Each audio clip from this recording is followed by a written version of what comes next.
Yeah. Okay. And I know we stopped. So you guys now know everything about internuclear ophthalmoplegia and picture 1.5. Yes. Right? Okay. And pay attention to this one. Do you understand this line? Does everybody understand this one? Yeah, no. Not really. Okay. So this is Strabismus. of the eyeballs. Okay. This is downwards and upwards. That is what you see in third nerve vision. The reason it is down and out is because the lateral rectus and the superior oblique are now unopposed, right? So the lateral rectus is pulling it out, and the superior oblique is pulling it down and out, right? You know, when I do this, the nerve I'm using in this eye is which one? I mean, the muscle I'm using in this eye is which one? No. Superior. If I'm looking this way, Oh. which muscle am I using on this side? Inferior oblique. If I do this, I'm up and out. I'm using the inferior oblique. If I do this, the muscle I'm using here is the superior oblique. So remember, inferior oblique would pull the eyeball up and out, right? And superior oblique down and out. So this one here, the reason the eye is down and out is because superior oblique and lateral rectus are predominating and they're unopposed, right? So this is important. When the fourth superior oblique is out, what happens? Inferior oblique predominates, right? So you move the eyeballs in and up, inferior oblique predominates. And then when the sixth nerve is out, medial rectus predominates because lateral rectus is no longer opposed, right? This baseline, and I told you that in this one, this patient will have difficulty looking down, right? So when they look down, they will see double bone. This person will have difficulty looking up. It's not that they won't be able to look up, but when they look up, this eye will go up, this won't, and then they will have double vision. And that double vision will be worse when they look up. And of course, this one, you know what will happen. The person will not be able to move laterally, right? But also, you have to learn how would you differentiate between internuclear ophthalmoplegia and cyst-nerve palsy? In cyst-nerve palsy, there is a baseline wonder. The eye wanders at baseline.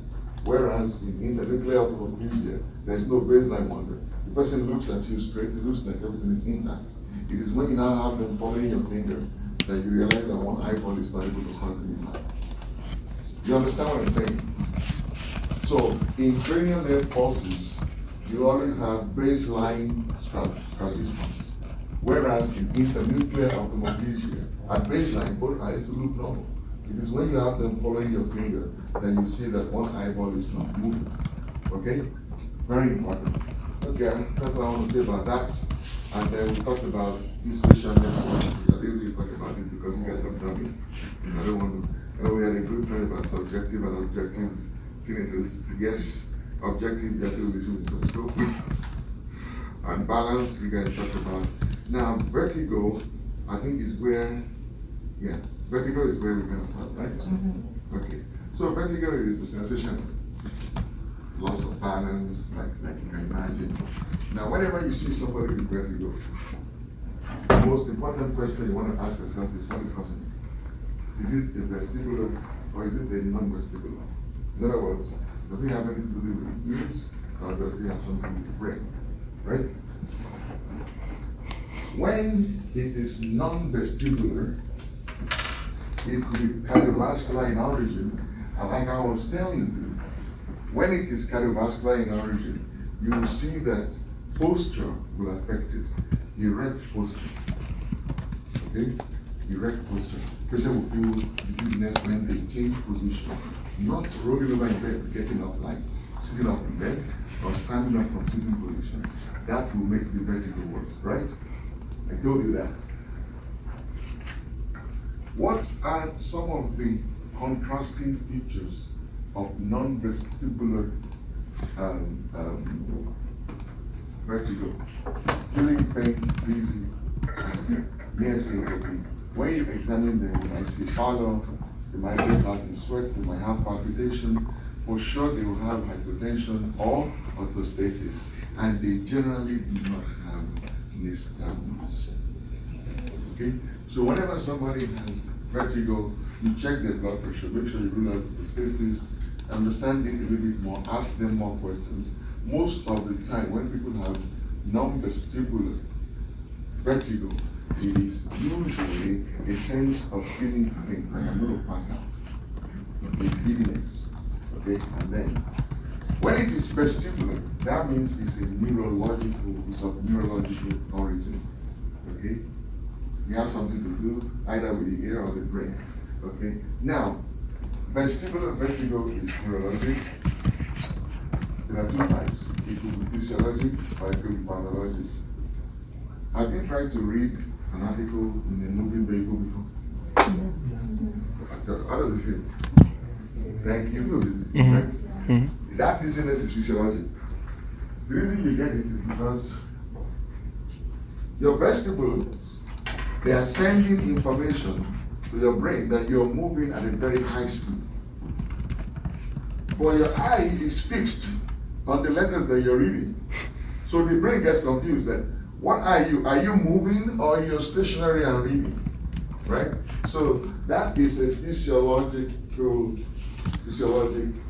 vestibular vertigo, right? It's as a result of the imbalance between the vestibular and visual signals. The brain does not know how to interpret it, okay? That is not a disease, right? Or watching a rapidly moving object, right? If things are moving very fast in your field and you keep doing that, after a while you start feeling like bleeding, right? You also get it with aging. But this is not a problem because we're not treating this one. This is the one you want to worry about. Physiologic vestibular vertigo. Okay? We generally divide it into two: central or peripheral. Central means it's in the brain, peripheral means it's in the ear, basically. When it is central, it could be due to a cerebral lesion, it could be due to a frontline angle lesion. So, CPA angle is that area between the cerebellum and the pons. It's around where the eighth nerve comes out at the junction between the pons and the cerebellum. Okay? It's a very vulnerable spot.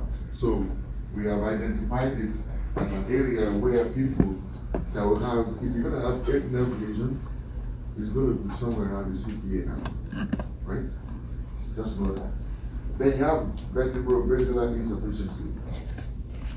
You know about the vertebral-basilar artery, right? The vertebral artery is coming together at the base of pons and forming the basilar, and the basilar running all over pons and dividing into posterior cerebral and superior cerebellum. Remember that? Yes. Okay. Whenever anything goes wrong with the vertebral arteries or the basilar artery, you're going to end up with multiple cranial nerve deficits, because remember, that is where your brainstem blood supply is, right? So if anything goes wrong in the vertebral artery, patients come with multiple cranial nerve deficits, right? Depending on the level of the lesion. So you have cervical spondylosis. You know cervical spondylosis? Spondylosis is a degenerative conditions of the cervical spine, right? You have osteophytes. Well, the vertebral arteries are running in the right alongside the vertebrae.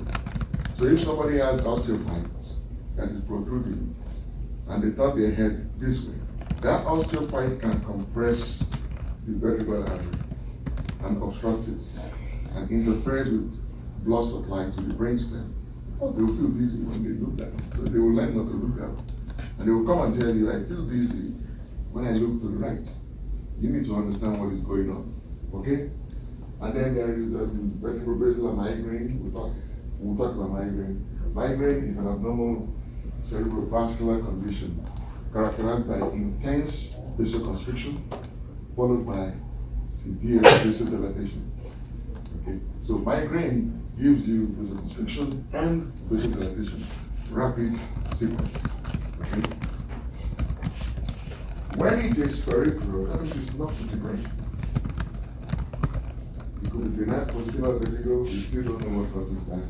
Or it could be inner ear disorder called labyrinthine disorders. It could be labyrinthine concoction, somebody gets slapped severely and they can disrupt the ossicles in the brain, right? So is called labyrinthine concoction. Or it could be labyrinthine fistula or Meniere's disease or Program syndrome. We did programs and Meniere's in ENT, right? Not COVID. Okay, talk about Meniere's, right? Yeah. Okay, we'll talk about that. And then you have vestibular neuritis. That is unilateral. So I want you to, the point of this slide is whenever you see vertigo, you need to differentiate between non-vestibular versus vestibular. That's number one. For vestibular, you want to know is it central or peripheral. Why? Vestibular has a totally different classification, right? Physiologic or pathologic. The physiologic, oh, the child, how a parent comes to the emergency and say, my child is feeling dizzy. When? And you ask the child, are you feeling dizzy? And I said, no. When were you feeling dizzy? When we were driving. When were you driving? We're driving to Vegas. Okay. And you felt dizzy when you were driving. When you got to the hotel, were you still dizzy? No. Now the door of the child is fine. So that is normal. It's normal for you to feel dizzy when you're trying to leave in a moving vehicle. So that's physiologic, right? Then pathologic, you want to ask yourself, is this something I should worry about? Or is this something I can send the patient home effectively? That is why you have to differentiate between central and peripheral. If it is central, that is not inclusive. That patient needs a brain CT scan, major workup. If it is peripheral, you might lose it. Yes. Is motion sickness the same as when like you're like that feeling you're getting when you're reading in a movie? Motion sickness is not physiologic because not everybody feels it. Oh, okay. Right? Motion sickness is somewhere between a little bit of physiologic, some overlay of peripheral pathologic, right? It's an oversensitivity from people. Although we treat it as peripheral, motion sickness mostly scopolamine, right? Right? So I'm just telling you what is important here. The second thing that's important is whenever you see vertigo, you must look for nystagmus. I already told you how to look for nystagmus. Whenever you find nystagmus in somebody with vertigo, that is a pathologic, usually vestibular vertigo. You don't find nystagmus in non-vestibular vertigo. So nystagmus is very, very important. It's called antinoids. You know that. Okay. So let's talk now. Once you decide that somebody has pathologic vestibular vertigo, there are some important clinical features that can help you decide what is going on with the patient, right? What is it that brings on the vertigo? When vertigo is precipitated by changes in body positions, pay attention to what change brings on the vertigo. Because you see, if somebody feels dizzy when they roll over in bed, it's a change in body position. But that is a different body position from when somebody sits up from lying down, right? If somebody feels dizzy when they sit up from lying down or when they stand up from sitting, that is not a vestibular vertigo, right? That is a non-vestibular vertigo. That is more likely to have a cardiovascular origin. But if somebody feels dizzy when they roll over in bed, in other words, gravity has nothing to do with it. Rolling over in bed and you feel dizzy, that is the what we call the sine qua non of benign positional vertigo. Okay? So it's a peripheral pathologic vestibular vertigo. You can treat it and send the patient home. If the vertigo is precipitated by head movement, you have to screen the patient with x-rays to look for cervical spondylosis. So the patient has osteophytes, you know, degenerative spine disease with osteophytes that may be compressing the vertebral arteries. If the vertigo is precipitated by basalgia, like they cough, sneeze, or strain, and they get vertigo, that is usually how labyrinthine fistulas present. The labyrinths are supposed to be fluid-filled sac inside a bony canal. There is not supposed to be a hole or a connection to the middle ear, right? You know the labyrinthine in the inner ear, right? You have the middle ear with the stage and all those other stuff, and you have the outer ear. The labyrinth do not have any connection with the middle ear. The only thing is that the stapes sits on the oval window. That is the only connection between the inner ear and the middle ear, right? If for any reason there is an abnormal communication between the labyrinth and the middle ear, when the patient strains, that pressure in the back of the throat gets transmitted into the middle ear, and if there is a fistula, it gets transmitted directly to the inner ear, and the patient will feel dizzy. Okay. So whenever somebody tells you they feel vertigo, whenever they push, you know you're dealing with a labyrinthine fistula. Okay? Now, what if somebody tells you that I feel dizzy when I use my left hand? That is usually how subclavian still syndrome presents. You know about subclavian still syndrome, right? So it's basically a subclavian stenosis. It could be a tumor, it could be compression, it does not matter what it is. So under normal circumstances, you know the vertebral arteries, they come off of the subclavian and they go up beside the cervical spine, and at the base of the pons, they form the basilar, and that's supply the brain stem. If somebody has a subclavian obstruction here, it could be a tumor, it could be sclerosis, whatever it is, something is obstructing the subclavian, so that not enough blood is going through. So instead of blood going up this vertebral artery, because not enough is going through, a lot less blood is coming up here. Because this place is open, adequate amount of blood is going up on this side. Well, because there is less blood here, and you know that water follows the path of least resistance, right? Instead of going up to the basilar, the blood comes down here, and then the subclavian is filled through the vertebra. Well, what does that do? In order for the blood to fill the subclavian, that means not enough blood is going to the basilar. Now, if the person now uses this arm, say they are left-handed and they are playing tennis, they are using the arm, muscles will release metabolites that will dilate the blood vessels to increase blood flow. Now, the more blood flow goes to that arm, the less is available on the brainstem. Because you have dizziness. Okay, so that is the mechanism by which you get subclavian steal syndrome. So stealing is like theft, stealing blood from the brainstem. Okay, are we good? Mm-hmm. And then, so when you say somebody has pathologic vestibular vertigo, again, you want to decide where is it? What is the problem? Where in the cerebellum or even the brainstem is this problem? Well,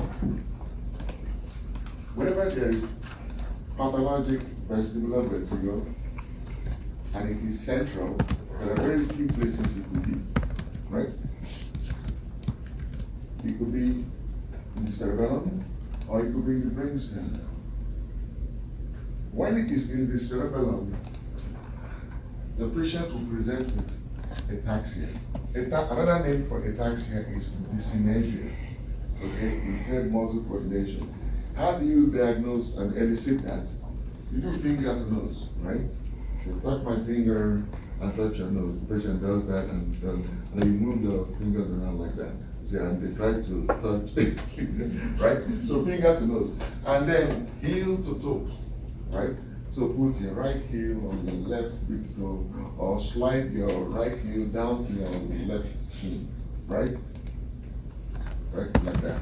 So that's how you do it in the lower extremities. So that is called dyssynergia. And then you also find clinically, so these are signs that may be associated with ataxia.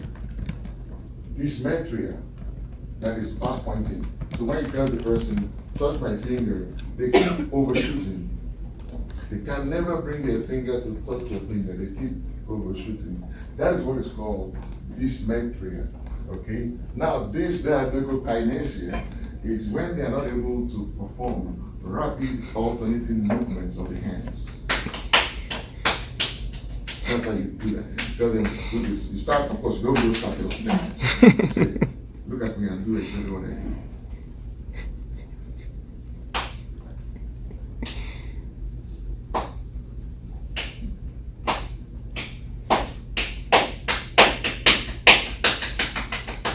And then it's as fast as you can go, assuming you are normal. Right?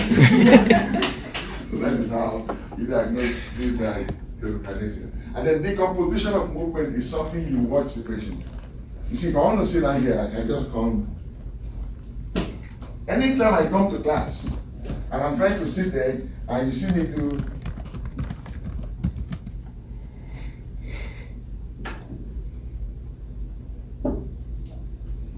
In other words, I'm breaking smooth, seamless motion into specific stages. That is not normal. That is what is called decomposition. You know, I used to do this robot dance, but I was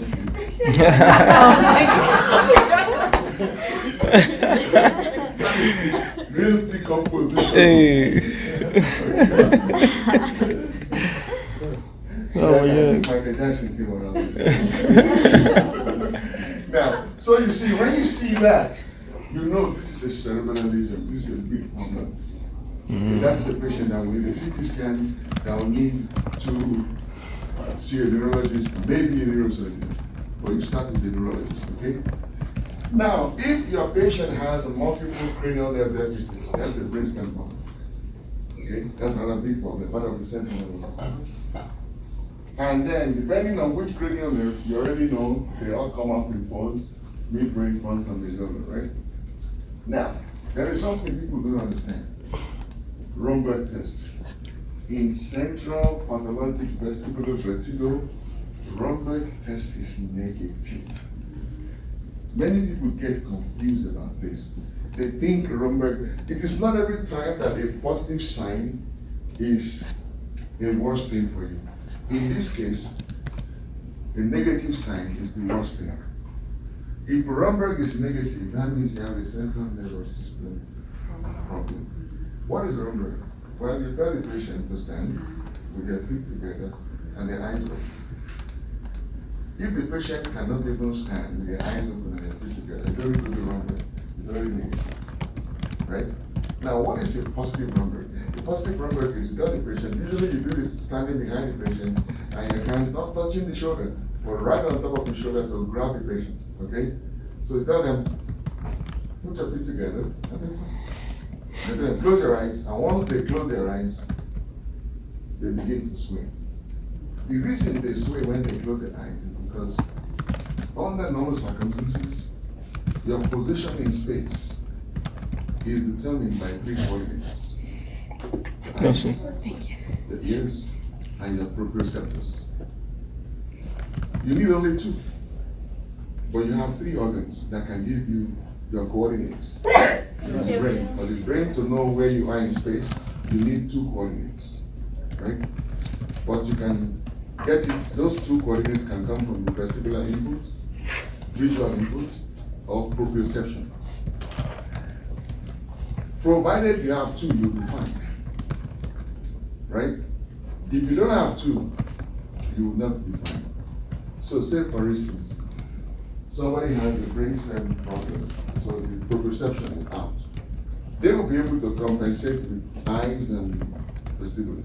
When I have them put their feet together and close their eyes, you deprive them of the visual input. Mm-hmm. So they have only the vestibular input. They don't know what to do with that, right? Because the proprioception is already out as a result of the brainstem lesion. You understand what I'm saying? It's not the basis for that positive. So generally speaking, a positive Romberg means the patient has a peripheral vertigo. Okay? What if it's in the brainstem and the midbrain? What if you take out the eyes? This is off of here. Huh? For the negative Romberg? Yes. Wouldn't it be positive if it was in the midbrain? No. Romberg is positive only when it is peripheral vertigo. Didn't you say if you You need 2. You need 2, right? You need 2 coordinates. If you have two If they don't swipe, and you'll be- it's No, forget about it. All I'm saying is, in order for your body to know where it negative. is space, Negative is if they swipe. but those two No, it's coordinates negative are already. supplied by three organs. The proprioceptive input, the visual input, and the vestibular input. Right? When you have central nervous problem, like, so that is your proprioception is out, right? When your proprioception is out, you're now depending only on the visual and vestibular input. I don't You understand. now have the patient close their eyes.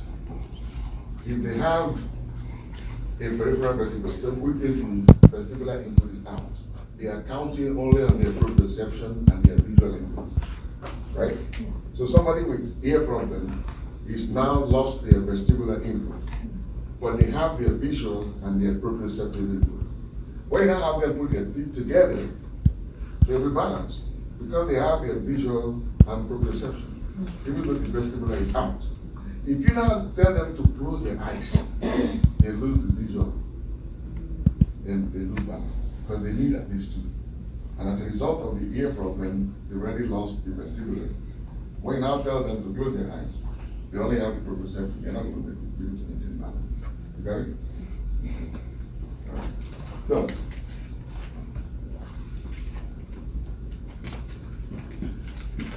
So now, so when somebody has that vertigo and you think it's peripheral because they have a positive Romberg sign, you confirm that with Dick's Hallpike test or Nyland-Barani test. This is not very popular. We don't do it anymore because the truth is, if somebody has positive Romberg, almost always they have peripheral vertigo. What is the point? The only people that do this is ENT doctors. Basically, is you have the patient sit at the end of the bed don't be there and bring them down. The idea is to elicit the vertigo by head motion, basically. So you can look at that, but I will not ask you anything about this because this is not something we do. All right, so that is all about the eighth nerve. Glossopharyngeal nerve, you know all about it. Carries taste from the posterior third of the tongue, is the afferent limb for the gag and swallowing. So how do you test it? Gag reflex. Okay, the sensory arm of gag reflex is carried through the glossopharyngeal. That's how we do it. Oh, you Skip said the slide on the nystagmus. Huh? Nystagmus? Yeah, we skipped this one. Let's get the nystagmus. I already talked about nystagmus. Oh, okay. I told you it's associated with pathology infection. This is just a little bit more detail for me. Okay, yeah, I did skip this one. All right, so, but I thought I told you everything I needed to know about it. Important information. So, it is diagnostic, it's pathognomonic or pathologic vertigo. Once you see nystagmus, your patient has a pathologic vertigo, okay? There are two types basically of nystagmus. This is a little bit more detailed. I skipped it because I didn't want to confuse you, actually. I don't talk about this all the time, but I'm going to talk about it since we noticed it. So, there are peripheral nystagmus and central nystagmus, right? So listen, even though I told you that nystagmus is always associated with pathologic vertigo, right? And remember, pathologic vertigo can be central or peripheral. So nystagmus can be peripheral or central. Now, why do we bother? Many times when nystagmus is associated with the peripheral lesion, the nystagmus itself has some characteristics. It tends to be very brief. It has a latency of about 10 to 15 seconds here. In other words, if you try to elicit it by turning the patient's head, the nystagmus doesn't start immediately. After about 10 to 15 seconds, it will come, right? So it has to have a latency. Why is it important? If you're trying to elicit nystagmus, don't be in a hurry. Because if you tell the patient, hold my finger, and they go that way, keep it there for at least 10 seconds. Don't go, you will not see nystagmus if it's there, because there is a latency, right? Hold it out there for about 10 to 15 seconds, right? And it's fatigable. If you keep doing it, you will lose the nystagmus because it gets tired, right? and then it's also suppressible. If the patient fixes the eye on an object, you can suppress the nystagmus. All of these are characteristic of peripheral nystagmus, and these are all good signs. This is danger sign. When nystagmus is persistent, it has no latency, it is non-fatigable, and it is non-suppressible, that is a problem. That means the patient has a central lesion. Something is in the brain or the bulb causing this patient to have this problem. Okay, now, this side here is something that, try to understand it. Don't take it too serious because it's just information. Have you been to the bedside of somebody that is unconscious and you look at them and they're doing this? You seen that before? Good. Yeah. You know, I've seen a patient come to say, why is my mom looking at me like that? Because you know, in Africa, when a woman is very angry with you, Size you she up. looks at you like this.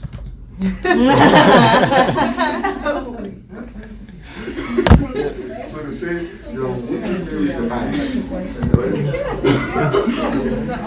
That is not. That explains it, Tolu.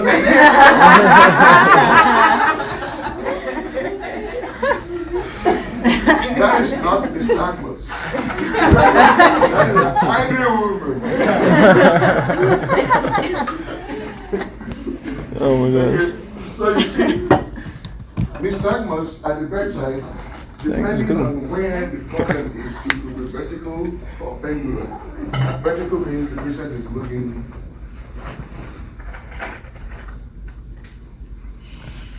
Pendular is horizontal. The patient is unconscious. What you're looking at is nystagmus. The patient is not looking. It's a reflex.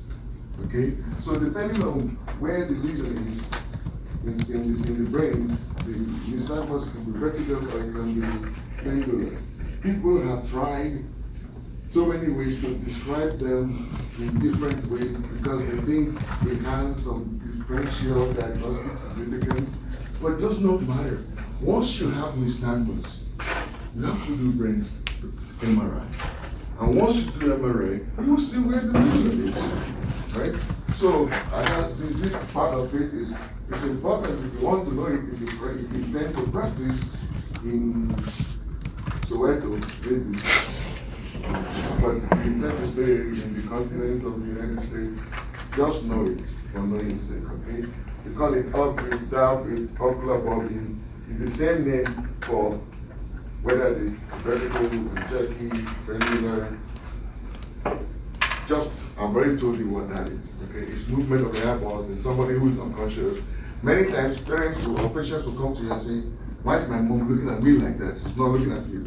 It's part of the disease process. That is nystagmus, okay? And also, when you're documenting, you'll be able to document what you're looking at, okay?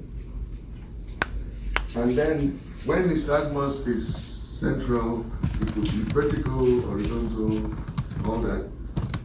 When it is peripheral, when nystagmus is peripheral, it is usually horizontal and jerky. Okay? All right, so glossopharyngeal, we talked about this already. It's your ninth cranial nerve. It carries taste in the posterior third of it. Who is that?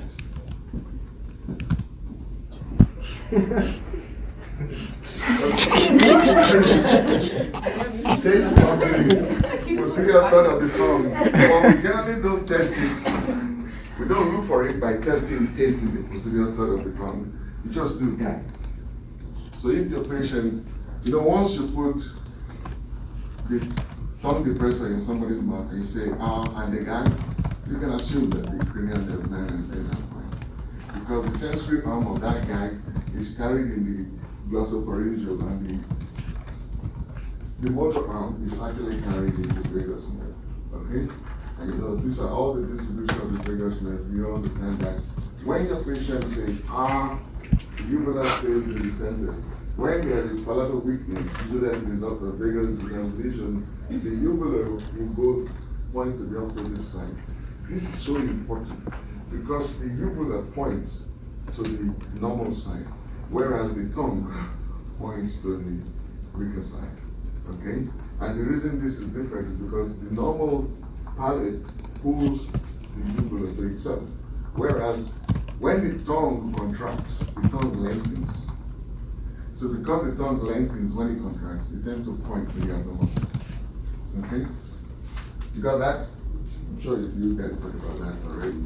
And then your spinal accessory nerve is the motor to sternocleidomastoid and trapezius. There is something I want to talk about here.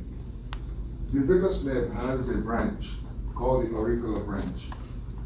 That auricular branch of the vagus is important in the chronic cough that you will see sometimes in patients with wax. When people have severe wax buildup in their ear, it can present as chronic cough. Right? So if you have somebody who's been coughing for years and nobody figure out what is going on, look in the ear.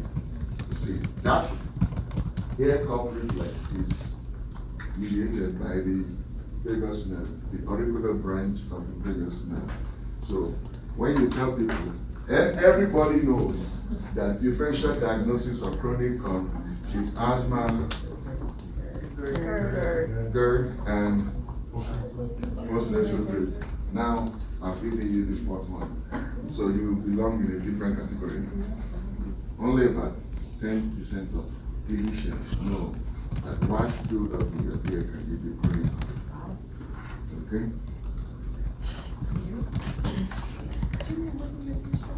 All right. Hypoglossal, which was what I talked about, see the tongue point to its abnormal side, unlike the uvula that points to the opposite side. Now, so now you're done with all the brainstem and the brain, because the brainstem examination is the cranial nerve. So you're done. Now the next segment is the spinal nerve assessment. And the spinal nerve, spinal cord assessment. And so when we do that, we look at the muscles. Tone, blood, power, reflex, coordination, gait, and involuntary movement. You all talked about this already, right? You know the great weaknesses, power, and all that. Now, right? Yes. Okay. And you talked about upper motor neuron and lower motor neuron, right? Yeah. And earlier in this class, I told you already that the motor neurons from the motor cortex, they travel all the way down. One neuron travels from that motor cortex all the way down to spinal cord, where it connects with the lower motor, and the lower motor comes out. It turns out that when you have any problem with the upper motor versus lower motor, the clinical features are very different. Okay? So if the upper motor neuron is damaged, patients present with weakness, disuse atrophy, spasticity, increased reflexes, extensive glandular response, peripheral nerve conduction studies will be done.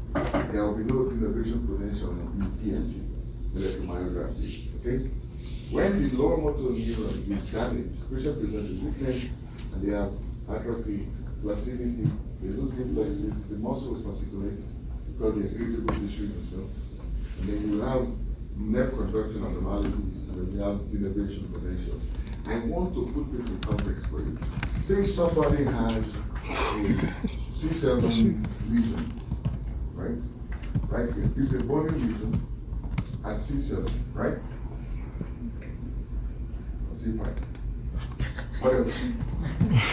There is a cervical lesion, right? And it's, say, pushes or compresses the spinal cord at that level. It will affect the lower motor neurons that are coming out at that level, right? But it will affect the upper motor neuron that are traveling through that level, right? So if somebody was to have a lesion at this cervical, I would say for argument's sake, just call it C7 for now, right? The patient will exhibit lower motor neuron signs in the upper extremities, but in the lower extremities, they will exhibit upper motor neuron signs. You got it, right? Because the motor neuron that it will affect at this cervical level are the ones the neurons you will damage at the cervical level will be two neurons. The lower motor neurons that are on their way to the upper extremities, and the upper motor neurons that are on their way to connect with their lower motor neuron in the lumbar spine. Right? So you need to understand this. The reason we do those reflexes and test for motor power and tone in upper extremity and lower extremity is to see whether there will be a difference between the motor neuron manifestation between the upper extremities or lower extremities. Okay? You got that? Can you point and break that down one more time? Break what down? Just like, because you said in the lower extremities, you'll have the upper motor neuron issues, right? And then in the upper extremities, no? Yeah, I get it. Yeah. This is your motor neuron. It leaves the motor cortex in the brain, travels through the brain to the spinal cord. When it gets to the spine, the lec2 along the donor, right? And at that point, they make connection with the lower motor neuron, the neuron that is now going to take the impulse from the spinal cord to the muscle. The neuron that travels from the motor cortex down to the spinal cord is one single neuron, is one single axon. That is your upper motor neuron. The neuron it connects with at the spinal level that now carries the information, the motor information, finally to the muscle, is the lower motor neuron. I say when you have a problem with the motor neuron, the upper motor neuron, you show these signs. When you have a problem with the lower motor neuron, you show these signs. Well, how does that present clinically? Say for instance, okay, when you were doing the biceps, which nerve roots do you test at the biceps? Yeah. Which one? C5 and 6. Thank you. C5 and C6, right? Which nerve root do you test in the triceps? C6, C7, maybe T1, right? Right? So, say you're examining a patient and the biceps is hypertonic, the reflexes are high, right? That is suggested that this is an upper motor neuron problem, right? But then you do the triceps and it's flaccid and it's flip that script. Let's say you do the biceps and it's flaccid, reflexes are absent, right? So that means it's a lower motor neuron. That is suggestive lower motor neuron side, right?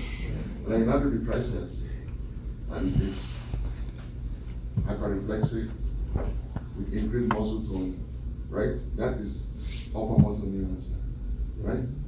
The conclusion you can draw there is that the cord is being compressed somewhere between C4 and C7.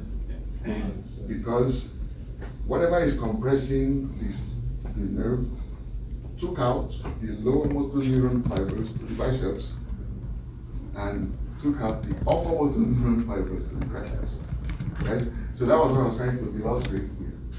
That if somebody has a lesion here, they will show lower motor neuron signs in the upper extremity, and they will show upper motor neuron signs in the lower extremities. Because you're going to get motor fibers injured, but the ones you will get injured depends on the level at which the injury is taking place. Got it? Got it. Question to that. Could you ever have both upper and lower? Now, well, the upper motor neuron and lower motor neuron, they usually damage together. It is the way because if you transect the spinal cord, for instance, all of the spinal cord here is damaged. The thing is that you don't know that. You have to depend on the signs in the upper extremities and lower extremities to figure out what level the damage is taking place at, right? So invariably, you always have both. Because if you compress somebody's spinal cord at C4, right? At C4, you will take out the lower motor neurons to the diaphragm, right? You will take out the upper motor neurons that are passing through to supply the arms and the legs. So you will have upper motor neuron signs in both the upper extremities and the lower extremities. If you have a spine lesion at say L4, well, you might have normal thighs, but definitely your knee jerk, your ankle jerk will exhibit signs of upper motor neuron, right? Your thigh might exhibit lower motor neuron signs because of the level. So invariably they occur together, but the way the patient will manifest depends on which level the injury is at. You got it? Okay. Now, when you decide that somebody has an upper motor neuron lesion, you can take a look at them and you can tell who has the corticate rigidity or the cerebrate rigidity. The corticate means the subcortical structures, the medulla, the pons, the midbrain are intact, only the cortex is out. So the patient tends to look like this. They lie like this. But when the entire cerebrum is taken out, we call it the cerebrate rigidity. They are unconscious and they are like that. Which one is worse? The cerebrate, exactly. So the significance of this is you're going in to see your patient because they see your patient had a stroke, and you walk in the room, you see the patient in the cerebrate rigidity. That patient is probably there. Okay, so that's the point. Okay. So ataxia, we already talked about. Now, if you think that somebody, of course, ataxia is, the reason you will know if somebody is ataxic is because you will test their coordination as part of the muscle examination, right? We will talk that in physical diagnosis. Okay. Now, if you have ataxia, again, you have to decide, is it central or peripheral, right? Central is basically cerebellar. Actually, this is not how I should present this. There's a reason, this is not for physical examination. There's a reason I put this right here. Okay, so, I already told you that when you have ataxia, you need 3 coordinates to figure out where you are in space at all times. Remember that? You need cerebellum to be able to get information and process it. You need your ears to supply the information correctly, and you need your joints, the proprioception.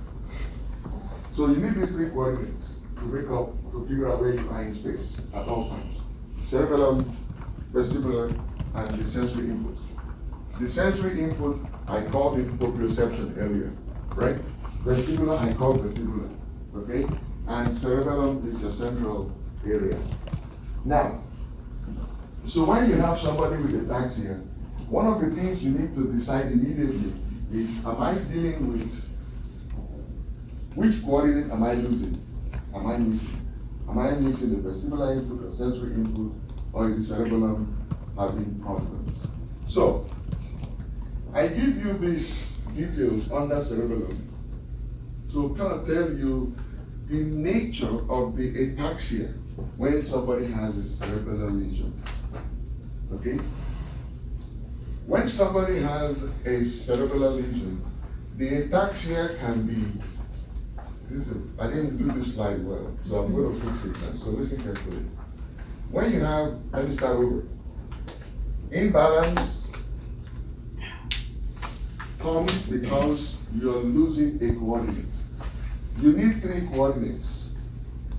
No, you have 3 coordinates, you need 2.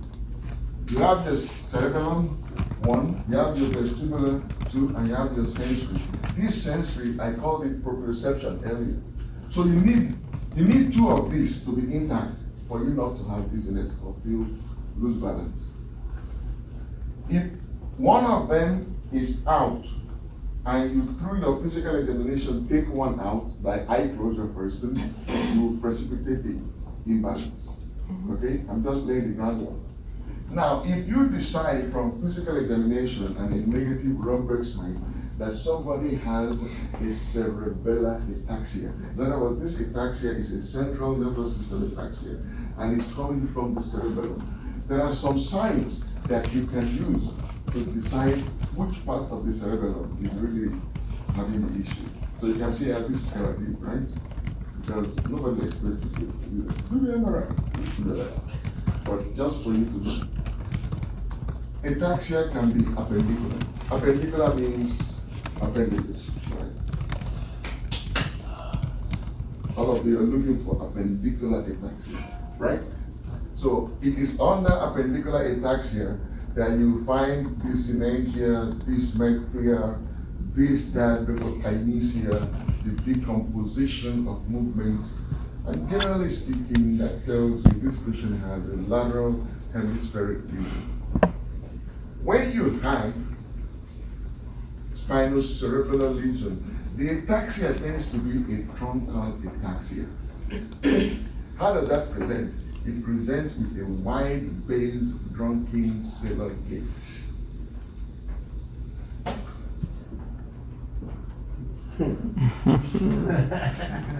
So the patient walks on a wide base like a drunken sailor. Okay? They may even be able to do this, but from the way they walk in the room, you can say this is an ataxia, but it's a different kind of ataxia. It's called truncal ataxia. Okay? And of course, if it is vestibular cerebellum, they have the postural instability. They might walk in okay, but if you push them or you pull them, they lose balance with posture. Again, vestibular disorders give you loss of perception from the inner ear. And the dorsal columns, remember when I was telling you about the sensory inputs, the dorsal column are the ones that carry the proprioception. Okay? So basically, this is just another slide to illustrate to you that ataxia, like vertigo, central or peripheral, you need 2 coordinates, you have 3. And yes, yeah. So when we do the Romberg test and we have the patient close their eyes, we're taking away the vestibular? You see, when somebody has ear problem. I mean, right? I'm sorry, yeah. Taking away the, okay, wait, continue. When they close their eyes, they take away their visual input. Yeah. That's what they get. So that one falls under cerebral? That's right. That will come under sensory. Sensory, okay. That's what I was trying to get. When you talk about nystagmus and ataxia, it's a little bit tricky. They are associated. Vertigo, nystagmus, and ataxia, they have to balance and coordination, and we classify them and characterize them differently. Okay? If you scrutinize it, this slide is just for extra information, and nobody will ask anything about this. And of course, how do you test sensation? You test sensation at dermatomes, right? I already told you about that, and I'm sure they talked about this in physical diagnosis. Just know, you must know some significant dermatomes. Navel, nipple, Adam's apple, C4, T10, right? Okay. All right, so I really got to go now. We're here till 2:30, right? 1:30. We're here till. Oh, you mean they have EKG? Yeah, we have EKG at 2, right? But we're supposed to stop neurology at 1:30, Yeah. and it's just 12:30, right? Yeah. So we're doing well, because I'm done with this. We just have a couple of points to kind of drag it home, right? So let's go. We're going to do this as a class, provided I can get everybody to participate. Otherwise, I'll start calling them names. So here is this 64-year-old black female present to the emergency room with sudden onset, right-sided weakness and inability to speak for 2 hours. All right, hypertension for 20 years, atrial fibrillation for 10 years. She's on warfarin and hydrochlorothiazide. Vital signs, blood pressure is high. Otherwise, she's okay. Neurological evaluation is significant for global emphysema, left gaze preference, right hemiparesis, and loss of pain sensation on the right side. Now the question is, so what is left gaze preference? So the question is looking left. Okay, good. The question is, which of the following is the most is most likely on an emergent non-CT kind of non-contrast. If you do a contrast, non-contrast CT on this patient, what would you see? Would the lesion be on the right or on the left? Left. Good. So the lesion will be on the left. Would it be a frontal lobe lesion or would it be a pontine stroke? Would it be frontal or pontine? Who is speaking? Frontal? Frontal. Okay. Left front. You think this is going to be a left frontal lobe stroke? Why do you say left? It's just right on. So the patient has a right-sided weakness, so you expect the left-sided lesion. That's why it's left-sided. That does not tell me why it is frontal. Because remember, the motor fibers don't decussate until they get to the lower medulla. So you know it is left because of the weakness. It's a left side, it's a right-sided weakness, so it's on the left. The question is, how do we know it's frontal versus pontine? Because of the global aphasia. Global aphasia. Good. What else?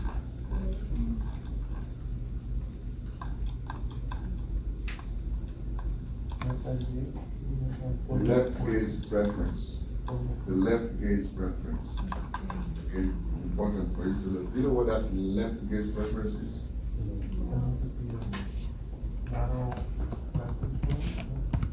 You see, all the information that you need to look to move your eyes together, even though I talked about IMF, the nuclear medial longitudinal vesicles, as that track also connects those nuclear for the third and the lateral rectum.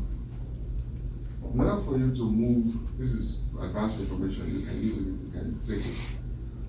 In order for you to move your eyes like this, or like this, there is something called frontal visual eye field. It's a part of the frontal lobe. And there is a corresponding field in the pons. The ones in the frontal lobe, they move the eyes to the opposite side. So the left frontal visual eye field move the eyes to the right. And the right frontal visual eye field move the eyes to the left. But the ones in the pons, they move the eyes to the side. The left visual eye field in the pons move to the left, and the right visual eye field in the pons move to the right, right? So the fact that this person has a right-sided weakness and a left gaze preference is what pinches it at the left frontal lobe. Okay? Just, yeah, that, if you can get that, you get it. But you can arrive at that same answer with your reasoning. I just want you to understand deeply what is really going on. Yes, Stephen? Pontine, would that be around the pons? Yeah, like pontine. Yeah. Pontine, medullary, or midbrain. Right? You got it? Okay. So let's do the next one. So which of the following findings is likely for neurological examination in this patient? What kind of fragility is this? Thank you. This is a decerebrate. Big corticus is flexed, right? So this patient is in a decerebrate. What are you likely to find? Do we have a normal oculocephalic reflection? No. Would you find a dilated and fixed pupil? Yes, you would. You would never find a normal vertical contour. These pupils will be dilated and fixed. Usually that is how people are dilated and fixed. Okay? Fixed means it's not responding to light. Yeah. Okay? Are we good? Okay, let's match this. I want to just tell me where they are mediated.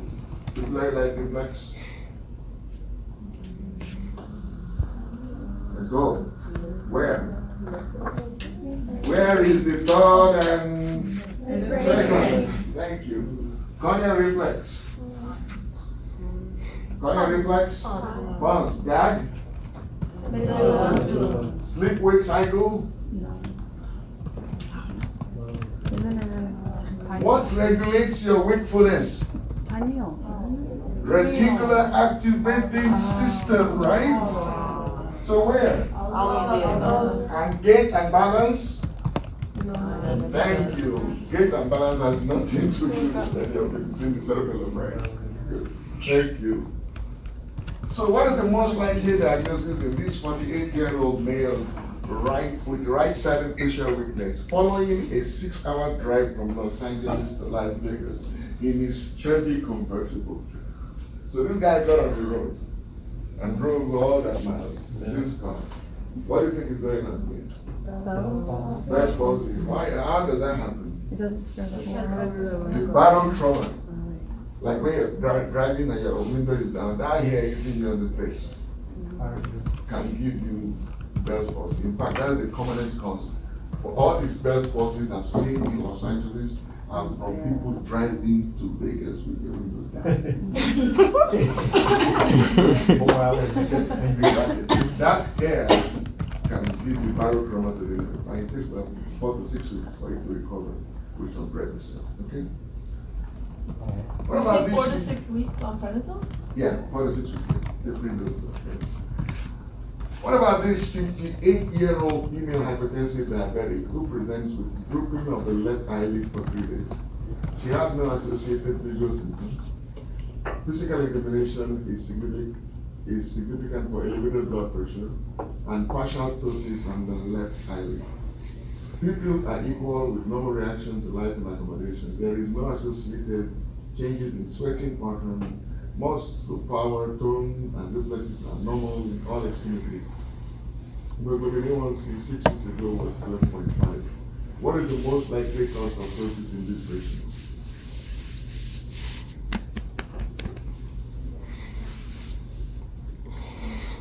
Somebody. Thank you. Micro. This is surgical third. Right? This is surgical third nerve palsy. The patient has ptosis, right? But the pupils are scared. Remember? In a surgical third, they have normally, but the pupils is low. Right? You remember that? This is how it presents. The medical third nerve palsy. Okay? It cannot be brain tumor, right? Because she doesn't have any weakness. It cannot be a stroke. She's not unconscious. She does not know neurodeficit. It can't be any intracranial aneurysm. It can definitely not be uncontrolled blood pressure. That won't give you doses. What is the most appropriate next step in the management of the 46-year-old man with the visual acuity test result? So this is it, 2040, 2050, with pinhole, 2020, 2020. What would you do? Optometrist. Thank you. Good. So, these are lesions, these are patients. We're going to mark this. Double vision, worse with downward gaze. Double vision, worse with downward gaze. Third? I'm going to write whatever you guys say that. So who is speaking for the doubts? So this person has double vision and it is worse with downward gaze. That's 4. But it's a lesion. Okay, let's prepare now. If the guy has problem with downward gaze, that means the eye is up. Right? So, right? If he's having difficulty moving it down, the eye is up. Whatever eye is having the problem is stuck in the upward direction, right? So what is it going to be? It's 4, right? Okay. It's 4. I didn't tell you it's 4. I just gave you a clue. So don't. So then 2 Okay. would be. Now, double vision with upward gaze. Double vision with upward gaze. If the patient has difficulty with an upward gaze, that means the eye is stuck down, right? Thank you. Okay, what is that? Number 2 is A, right? Now, how about double vision, once with lateral gaze and no deviation of the eyeballs at baseline? 6. Oh. So there is double vision with lateral gaze, but at baseline the eyes are equal. I know. Is D. D, right? Good. Excellent. Number 4. Double vision with unilateral eyeball compression. So if push on your own eyeball, you see double. You see double when you do that. Come on. Push on your own eyeball. Don't apply gentle pressure. Don't you see double? Okay, so double vision with unilateral eyeball compression. What is that? Thank you. Everybody with me? Yeah. Double vision works with lateral gaze and an outward baseline deviation. 6, right, good. Is there anyone in this class that does not understand how we got at these answers? Right? Just remember, if they tell you the patient has difficulty with a particular gaze, that means the original position of the eye is stuck in the opposite direction. Okay? That will give you the clue as to which cranial nerve you're looking. Alright? And remember that internuclear ophthalmoplegia generally does not exhibit baseline strabismus. There is no deviation of the eyeballs at baseline. It's only when you have them follow your finger that you see that one eye is normal. Okay? Alright, so this 45-year-old naked man was brought into Try to say it like that. by the police for disorderly conduct. Oh, it's actually- The patient believes he is God and sees angels standing all around him.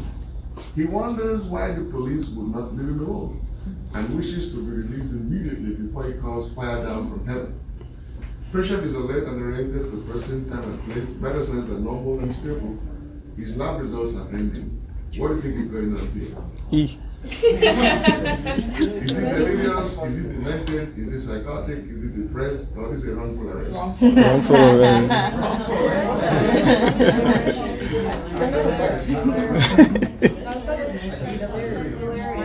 The guy is delirious. Right? He's delirious. Why not psychosis? For psychosis, you need to be a little longer. How long has this been going on? It needs to have been on for a while. So, delirium is acute psychosis, really. See, but we generally don't use psychosis for somebody that just. So how would you know how to say it's psychosis in this question where there's no like timing? You know, like how do we know the patient isn't? He was brought in by the police. I mean, he could have been having this going on for a while though. That's what I'm saying. That's what I'm saying. If the guy, generally people don't call police for somebody that has been off for months in the neighborhood. If I come into this class with my jacket on my shoulder and one of my shoes in my hand, you better know I'm delirious. Right? But if the first day you met me, I came in barefoot. And the next day, I was missing one socks. If I walk in with my jacket on my shoulder, bare chest, you won't call that one. Because that is me. Right? So the fact that the police brought the guy in, and what the guy is saying he's God. He's seeing people around like angels. And he's going to call fire from heaven. So this is sudden onset in this. So that is the clue right there. The police that brought him in is what tells you that this is a short-term thing. That is the difference between delirium and psychosis. Delirium is acute confusional state. Acute confusional state. Got it? Mm-hmm. Which of the following best describe the level of consciousness in the 26-year-old male who lays still on the bed with his eyes closed but remains arousable and responds appropriately to questions?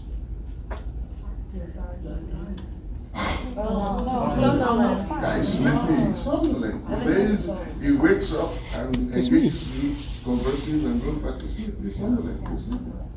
Right? An asymptomatic 26-year-old female with a dilated pupil, left, that does not respond to light but responds to accommodation. So what would you find on physical examination?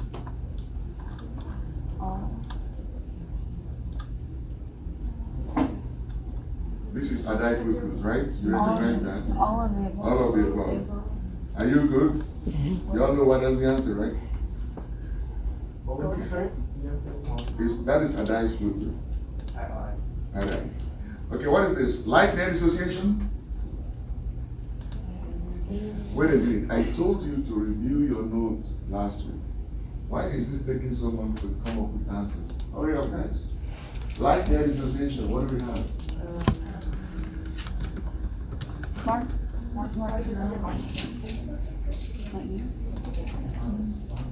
Okay, let's do elimination. Let's do elimination. Constricted pupil.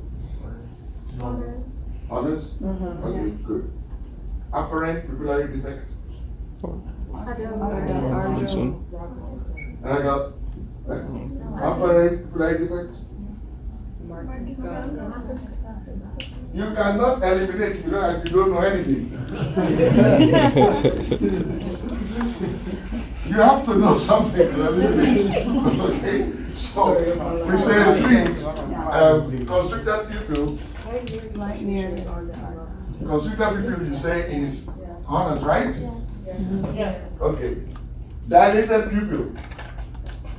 Okay, wait. Equal mid-side pupil.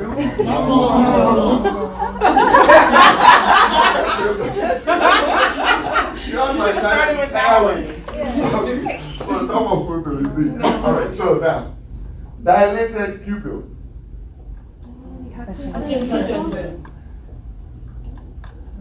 Hutchinson's. Yeah. Okay.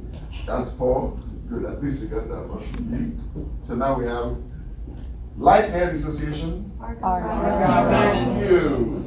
One is C and Marcus Gunn is afferent pupillary defect, right? Okay. And where do you see it? Optic neuritis. Okay. What is the most likely? Actually, this question is from Internal Medicine Board Review. What is the most likely diagnosis in a 65-year-old female with a history of aphasia, amnesia, and obsessive compulsive behavior, who showed up at her granddaughter's birthday party with a large bags filled with plastic bottles collected from trash can in the neighborhood? Dementia. She has dementia. She has history of aphasia, amnesia, obsessive compulsive behavior. She showed up at her granddaughter's birthday like this. Somebody said dementia earlier, right? Why did you say psychosis? No, psychosis and dementia are long-term stuff. But she showed up she has obsessive, the fact that they told her she has obsessive compulsive behavior means she has a normal baseline function. Right, so it's dementia. Okay, it's dementia. It's not psychosis. Okay, it's dementia. Okay, she's not delirious. It's not acute. She's not depressed. She came because she actually thought to honor. Right. If she was psychotic, she would be. She may not even remember I was at her birthday. Right? Okay. All right. You still want to talk about it? No, but we were just curious, so like dementia patients, are they sometimes oriented to like time and place, Oh and no, sometimes not? our next lecture this afternoon today Yeah. is dementia and delirium. We'll become Oh, more okay, clear. okay. Yeah. That's what I'm kind of trying to get away before 1 o'clock so I can at least start that one. So, what is the most likely diagnosis? So this 44-year-old male presents a 3-month history of progressive right-sided hearing difficulty. Patient speaks with a soft voice and claims to hear better on the phone than in person. So what kind of deafness is that? He speaks with a soft voice and he claims to hear better on the phone than in person. What kind of deafness? Is this nerve or conduction? It's not conduction. It's not conduction? You said he hears better on the phone? Exactly. He hears better on the phone and he speaks with a soft voice. He can hear himself speak. So he hears himself speak. So what kind of deafness is that? Huh? Randy, to the rescue.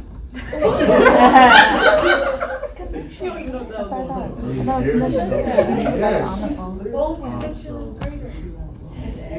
Forget about the question. Yeah, My exactly. question is not on the board. My question is the guy speaks with a soft voice, Okay. right? And he hears better on the phone. What kind of deafness is that? Conductive deafness. Thank you. But that gotta be I needed the class to agree. That's my confidence, like he thinks like You that. should never be confused about this. The reason the guy speaks with a soft voice is because he can hear himself. So when he speaks, his bones are conducting, so he hears himself. And the reason he hears better on the phone is because the